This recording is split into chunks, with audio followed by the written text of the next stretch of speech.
আসসালামু আলাইকুম ফ্রেন্ডস, যে যেখান থেকে আমার এই ছোট্ট ভিডিওটি দেখবেন সবার প্রতি রইল আন্তরিক অভিনন্দন এবং ভালোবাসা।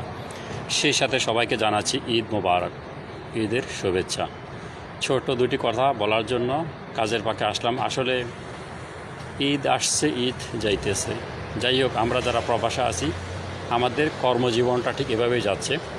এখানে হয়তোবা কেউ ঈদের ছুটি পাইতেছে, কেউ পাইতেছে না, যার বিনিময়ে আমরা প্রবাস এভাবেই টিকে আছি। প্রবাস বলতে আসলে যত সহজে প্রবাস বলা যায় তা ততটা সহজ নয়। এখানে অনেক কষ্ট তিতিক্ষার পরে টিকে থাকা পড়ে, কেননা প্রতিটা মুহূর্ত মানুষের সাথে অনেক সংগ্রামের বিনিময়ে আমরা প্রবাসে যারা আছি টিকে আছি।